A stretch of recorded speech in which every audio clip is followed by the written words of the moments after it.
control of Africa, the Allies looked north to Sicily, target for invasion. Sicily in enemy hands meant domination of the Mediterranean shipping lanes. Sicily ours, the Italian mainland, was within easy reach. General Eisenhower was designated Supreme Commander. General Alexander, Deputy Commander. Admiral Cunningham, Naval Commander. Air Marshal Tedder, Air Commander. General Patton, American Ground Forces. And General Montgomery, British Ground Forces. The Italians had spent 5 years fortifying Pantelleria to guard Sicily. Major General Doolittle's African Air Force blasted Pantelleria from early May to mid-June, dropping 6,300 tons of bombs.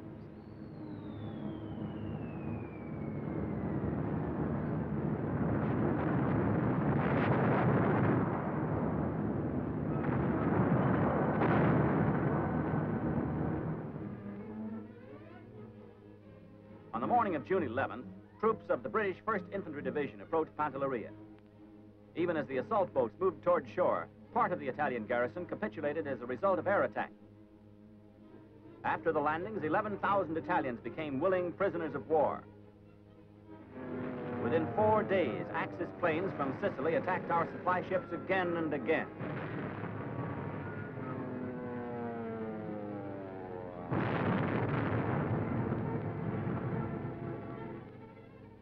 In spite of considerable damage to shipping, equipment arrived to repair Pantelleria's airfields and vast underground hangars for the assault on Sicily. Meanwhile, our planes launched daily attacks on Sicily from newly won Pantelleria, Malta, and North Africa. The tempo of bombing, especially on shore defenses, was intensified as D-Day approached. On July 9th, 2,250 sorties were made, raining 600 tons of bombs on Sicily in 1 day.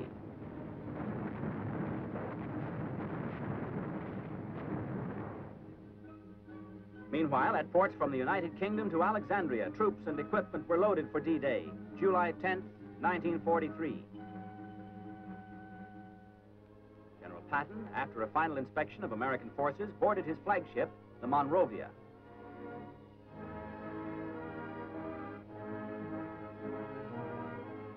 General Eisenhower flew to Malta for a last-minute conference with Admiral Cunningham, General Alexander, and Air Marshal Tedder. More than 3,000 ships awaited the signal for departure. Troops to make the initial assault were aboard the speediest vessels. As the Armada left Africa, Patton's American force was designated the 7th United States Army. Combined with the British 8th Army, it formed the 15th Army Group under General Alexander. Unexpectedly, a summer gale struck the convoy after several hours at sea. Smaller vessels began to fall behind. There could be no landing in such a rough sea. A high wind would slow up airborne troop carriers.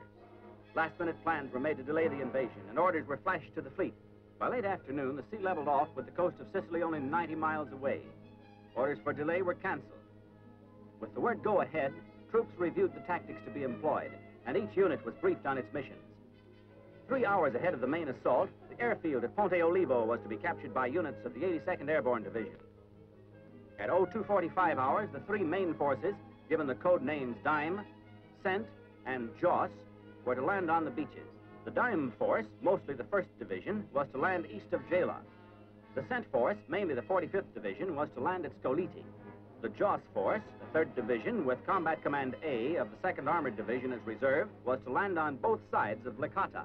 The rest of the 2nd Armored Division and the 18th Regimental Combat Team of the 1st Division comprised a floating reserve. All landings were to be simultaneous, extending the beachhead with all possible speed to line yellow from Palma de Montechiaro to Caltagirone. The British 8th Army was to capture the airfield at Pacino and the port of Syracuse. Making contact with the Americans at the left, the British were to take a second port at Augusta.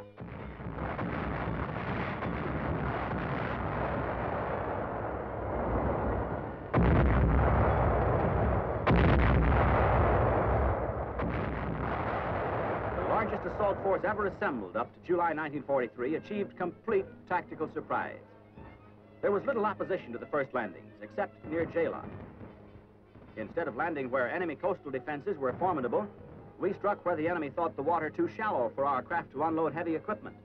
Floating causeways, an ingenious method of bridging from ship to shore, made the landings possible. A well-guarded secret, the causeways proved successful under baptism of fire at Sicily.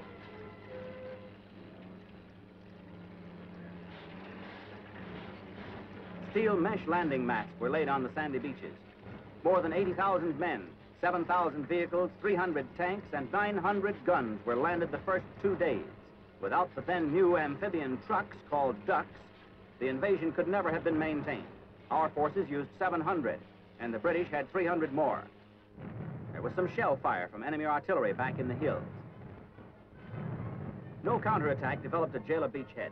By the end of D-Day, the beachheads were consolidated to a depth of 2 to 4 miles. Licata, D-Day objective on the left flank, was taken by the 3rd Division.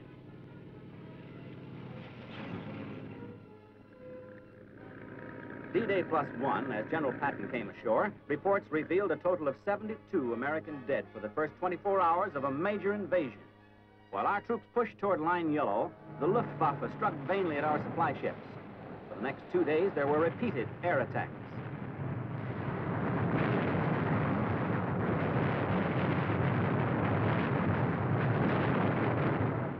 The ammunition ship, Robert Rowan, was hit by a bomb which fell through an open hatchway.